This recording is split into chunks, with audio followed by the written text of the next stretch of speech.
Hello guys, and welcome back to another video. Today we're going to be talking about BanG. We'll be talking about the entire series. I watched through all of it. I'm not talking about just season 1 or something. I'm not going to break it up into parts. I just watched the whole damn thing, alright? We're not padding this out for a bunch of videos. I'm just going to talk about the entirety of it. As you may know, I'm kind of in that mood. I've been in the vibe of, I would say, you know, a little bit of the cute girls do cute things type of anime. That's been the vibe recently. And I've also been checking out more music stuff. I talked about this in my video on Untitled Chapter, one of the airing shows, and I did address this show quickly and briefly for a little bit, saying, yeah, it was pretty good. But I'm going to elaborate on that now. I've also watched 2 other seasons instead of just the season 1 from when that video came out, so I now have more information on the entire thing and have developed all my thoughts, really. So, BanG, what is it about? So it's pretty much just these high schoolers that decide make a band. It's like a very simple concept. Again, I've already said, it's a cute girls do cute things. They're going to be cute girls, and the cute thing they're doing is playing instruments and stuff, figuring that out, and trying to make a band, have a good time. Of course, seasons kind of have like different plots. So the first season is like more simple season where they kind of just start their band. They're figuring out who the members are. It actually takes a while to do that, really. Where they start, you know, every member is starting to come into place. They're finding who will be playing what, and by the end, their goal is to perform at the venue Circle, I'm pretty sure. And yes, venue Circle, it's kind of like the thing that gets hyped up the whole season, and they are trying to perform a concert there. Not really like a huge concert, it's just kind of like a nice small venue for just kind of like garage bands. It's kind of like that, I'm trying to put it into like simple terms like that, and they just kind of want to perform there. They want to get to that level of like not really knowing how to do anything to do that, and that's generally how the first season's progressing. You know, has some nice drama elements and cutesy moments. It's comedy, slice of life, and you get a good amount of music in there. Season 1 in particular doesn't have too much music, and it's like just remembering like songs, there isn't like too many bands that have songs sprinkled in. I may be just forgetting a lot of them, but I remember like Glitter Green, which they don't really show up again. Spoilers, but not really. It doesn't really matter to know that, but they have like one song at the start, and then it's mostly like a few songs from the main band, Popping Party. And yeah, so they build a band, name is Popping Party. I think that's all I need to explain. I'll talk about my thoughts between each of the seasons after I get these general descriptions. Season 2, it, you know, adds a lot more to the cast, like an insane amount more. One of the big differences, they also changed kind of CGI style, and like the biggest difference between seasons is the jump from season 1 to season 2. Season 2 to season 3, it's pretty much the same thing. Art style and like direction wise, I think they're very similar, season 2 and season 3. Season 1, season 2, it's a bit of a jump. Just for anyone to know that does not know, you'll be alerted to that. There's like, it's mostly full CGI. I think it looks good, but I'll talk about it later. Season 2, you have like a couple bands that are popping up. Of course, we have our main band, Popping Party. Glitter Green kind of just disappears. They get like cameo at one point, but they don't really get a song in or anything. And like the new bands that show up, which they don't really get any proper introduction. It's a little bit weird, but whatever. You have Afterglow, Hello Happy World, Pastel, whatever they are, can't think of the entire name, Roselia, and am I forgetting one more? I could be forgetting one more. And a little teensy little bit of Razor Solon. You'll get more of Razor Solon within the 3rd season, but that's kind of the cast of the 2nd season, and you'll see like definitely a lot of performances from Rosalia throughout that season. They're like the big hype ones, and you'll get like one or two songs from each of the other bands. Afterglow, I know, definitely has like two. I remember Hello Happy World gets like, I think episode 4 they get a nice little thing, and of course they get something at like the end of the season as well. But yeah, those bands get 2. Rosalia gets a lot, and Raise the Soul is kind of just getting introduced, so I think they only have 1 or 2 songs. I think 2. 2 songs that get within season 2. Again, the story is now building up. There's a kind of a spoiler thing for season 1 that explains how season 2 goes, but there's a whole lot more venues that are getting shown. Galaxy's a big one, and there's like Dub, which is like a huge thing. Stuff you don't really have to worry too much about. Just think there's more venues, so you'll see a lot more of people going to perform at these certain things. And one of the big conflicts is one of the members, Otae. I don't actually know how to pronounce it. It's Otae. Weird, but I don't know how to pronounce it. Rip me, I wish I knew how to, because I would look way smarter for this video if I could. It's not how it is though. So moving on, she's kind of getting torn from Popping Party, main band, to being Raised in Solon and perform there. So there's a bit of conflicts there. That's like one of the big conflicts of season 2. Otherwise, simple terms, it's just about the same crap. But there's like a whole lot more music. It's definitely a step up from that season 1 in the amount of introducing music wise. And season 3, again, is very similar to season 2. It's just, you know, the dramas that were within season 1, 2, they're resolved, and they figure out a new drama and conflict they'll go through within the season 3. Season 3 definitely focuses a lot on the band Raise the Soul, so it doesn't focus as much on Popping Party as compared to pretty much the 2 other seasons. And then at the end they have a huge concert. Season 3's plot is like there's a little bit of a contest where you are able to perform. People vote between what bands they like from those performances. And they're trying to compete to go to this huge stage, the Budokan or something, I don't know what it is. You know, huge circular stage that'll be at towards like the end of that season, and goal is to try and get points to perform that. That's pretty much the whole plot, and of course we're following the conflicts really of Raise the Soul in this one, and you get a little bit of still Popping Party, of course, since they are the main band. That's really all summarizing. There is points where I could be spoiler. I don't think most people care about spoilers for really slice of lives, but you know, it kind of matters. I'm not going to spoil all the conflicts and how exactly they resolve, how things turn out throughout them. I just do want to leave that for you when you're watching, because I think it'll be better if you watch it that way. That's all I really need to say. Kind of explaining it, really to give my opinions on certain things. Season 1 is original season, and it has just kind of like the normal, you know, 2D animation, and then they flip to CG during performances and stuff, because, you know, it's a pain in the ass to animate that, you know, like a car or stuff like that. Be pain in the ass, so they go to CG for that. And season 2 and season 3, they just go full CGI for the characters.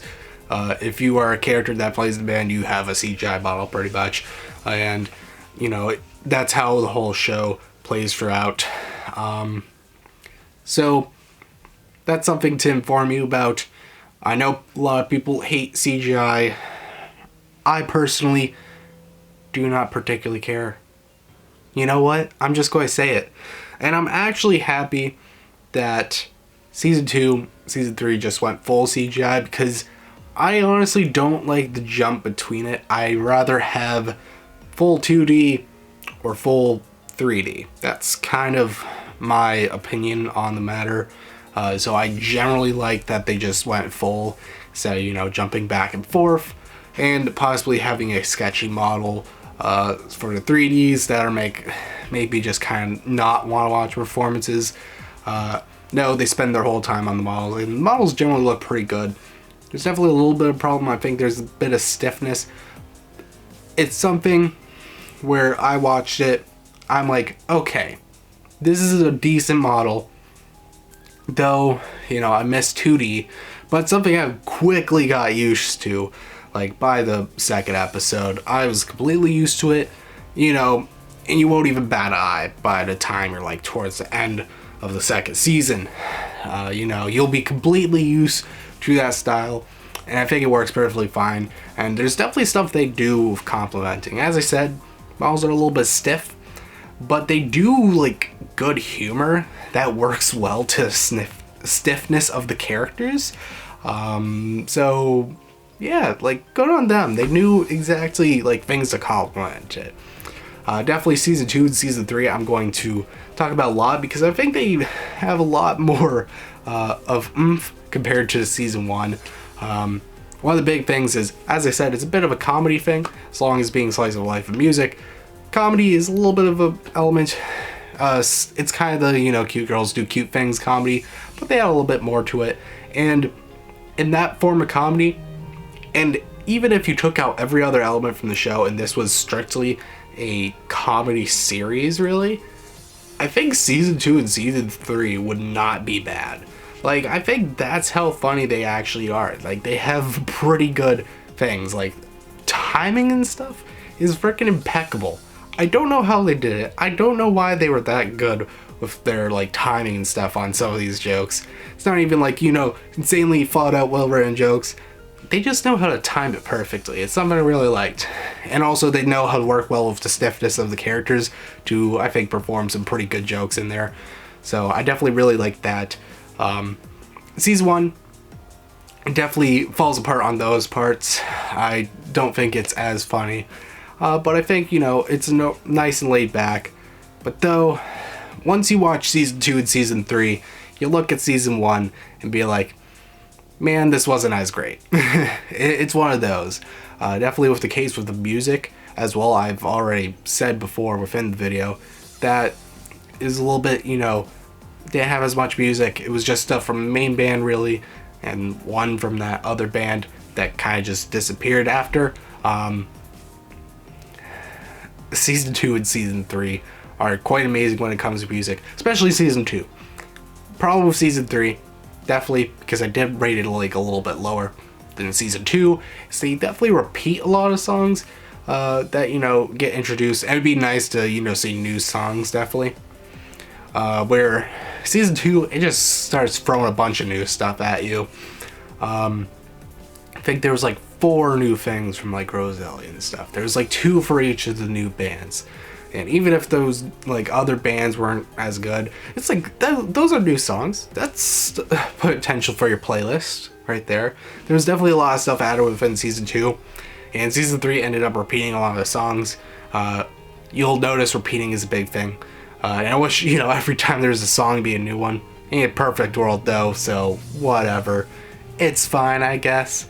But definitely season 3 definitely had problems with the repeating of stuff that was in season 2, and I'm like, I kind of wish it was something new, something to be a little bit more hype for.